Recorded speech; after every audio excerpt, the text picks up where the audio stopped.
ఎండలు మండిపోతున్నాయి. జనాలు బయటి రావాలంటేనే బెంబేలెత్తుతున్నారు. ఇక ఉమ్మడి విశాఖ జిల్లాలో ఎండలు మండిపోతున్నాయి. దీనికి తోడు వడగాల్పులతో ప్రజలు తీవ్ర ఇబ్బందులు పడుతున్నారు. విశాఖలో ఎండల తీవ్రతపై మరింత సమాచారం మా ప్రతినిధి నాయుడు అందిస్తారు. రాష్ట్ర వ్యాప్తంగా ఎండల తీవ్రత కొనసాగుతుంది. దీంతో ఒక్కసారిగా ప్రజలు బయటికి రావడానికి తీవ్ర ఇబ్బందులు పడుతున్నారు. బస్ స్టాప్లో పర్యాటకులు కానీ లేకపోతే ఇతర ప్రాంతాల నుంచి వచ్చే వాళ్ళు బయట చూడటానికి వెళ్ళక పూర్తి స్థాయిలో నీడనే ఉన్నటువంటి పరిస్థితి అయితే మనకి కనిపిస్తున్నటువంటి విజువల్స్ మనం చూస్తున్నాం. సో మరోవైపు బయట అంటే వాహనాల మీద మిగతా వాటి మీద ప్రయాణించే వాళ్ళు కనిపిస్తున్నారు, కానీ నడిచి వెళ్ళే వాళ్ళు మిగతా వాళ్ళు లేనటువంటి పరిస్థితి. మనకి అక్కడ రైట్ సైడ్ కూడా ఆటోలు, మనకు కొన్ని ఆటోలు కనిపిస్తున్నాయి. సో ఎప్పుడు రద్దీగా ఉండేటువంటి ఆర్కే బీచ్, సో పర్యాటకులు కూడా వెళ్ళడానికి లేనటువంటి పరిస్థితి అయితే ఉంది.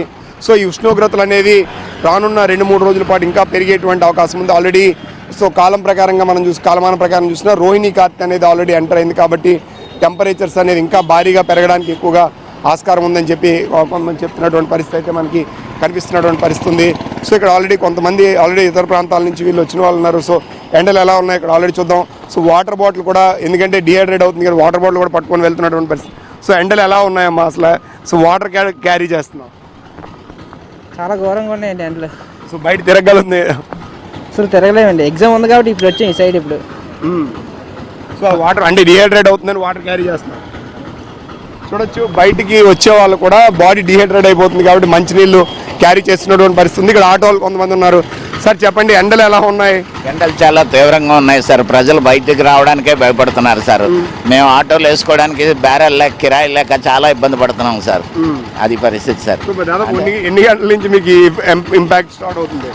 ఇన్ఫాక్ట్ మార్నింగ్ 9 నుంచే విపరీతంగా స్టార్ట్ అవుతుంది సార్.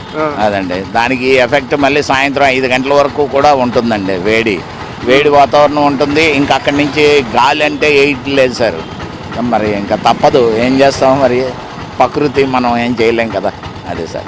సో చూడొచ్చు, ప్రతి ఒక్కరు కూడా బయట వెళ్ళే వాళ్ళంతా కూడా వాటర్ బాటిల్స్ వీటిని క్యారీ చేస్తున్నటువంటి దీన్ని మనం విజువల్స్లో దీంట్లో మనం చూస్తున్నాం.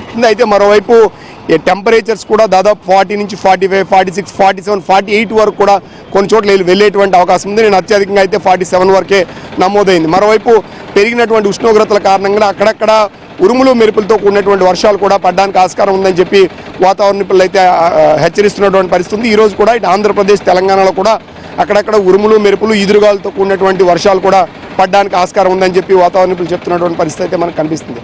విడుదల సంతోష్ నాయుడు, విశాఖపట్నం నుండి.